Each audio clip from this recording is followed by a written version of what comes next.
Պարոն Սիմոնյան, այսօրվա ընտրություններից ձեր սպասելիքները, ակնկալիքները։ Ինչպես միշտ մենք կրկնում ենք հետևյալը, որ 3 սցենարիներ մենք պատրաստ ենք,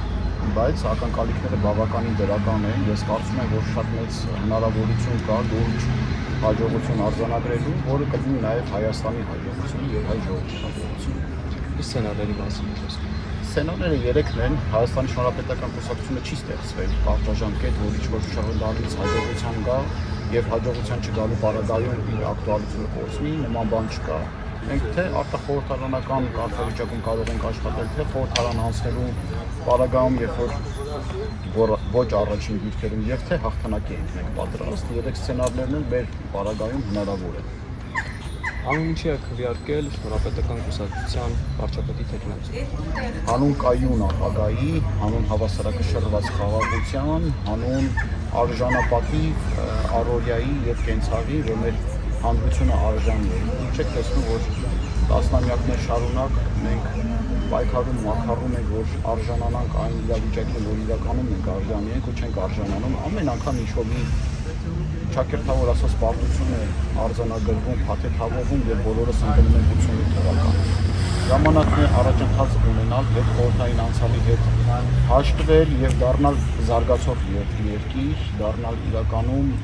ինքնիշխանությունը օրեցօր ամրապնդող եւ ուժեղ Հայաստան։ Պարոն Սիմոնյան, իսկ ինչպես է գնահատում ձեր խորհրդարան անցնելու շանսերը ու արդյոք համագործակցություն այդ քաղաքական ուժերի հետ նախատեսում եք թե ոչ։ Շատ մեծ են իրականում շանսերը 50%-ից ավելի։ Ես իմ գնահատմամբ 70%, եթե ոչ այն ավելի,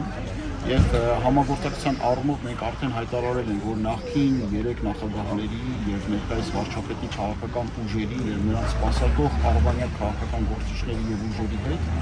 համագործակցությունը կոալիցիայի առումով բացառվում է, բայց ենթադրենք, եթե կբերվի օրինագիծ, որը մեր ծրագրին համահունչ է, ապա ինչու՞ ոչ կարելի է քվեարկել այդ օրինագծին կողմ, բայց կոալիցիա կազմի բացառվում է։ Խորհրդարանում եթե բախտներս կբերի իշարս Հայաստանի Հանրապետական Կուսակցության հայտնի նաև ևս մեկ այլ մաքուր ուժ, նոր ուժ, ապա չենք բացառում։ Իսկ ո՞րն է այդ մաքուր ուժը։ Այս պահին ես կդժվարանամ ասել, բոլոր արձանագրված ուժերի մեջ կան արդյոք մաքուր ուժեր, թե ոչ։ Նրանք պետք է ապացուցեն մաքուր ուժեր, թե ոչ։ Բայց ակնհայտ է, որ այն ուժերը, որոնք նոր են ձևավորված, բայց նախկինների հարացույցի կամ արտաքին երկրների հարացույցի շարունակողներ, նրանց հետ էլ համագործակցություն հատկացնում։ Պարոն Սիմոնյան, արդեն կան քաղաքական որոշ ուժեր, որոնք խոսում են հետընտրական լուրջ զարգացումների մասին։ Այս առումով դուք ինչ եք մտածում։ Ես էլ եմ մտահոգ, անկեղծ ասած, հիմա կտեսնենք Աստծո հաջողության փոխընտրությունների գործընթացը մաքուր անցնի եւ խախտումները տեսակարարքեշարով չգերազանցեն այն թույլատրելի շեմը, որը կարող է բազվել վերջնարդյունքի վրա։ Եթե նորմալ ընտրություններ կլինեն, ապա բոլոր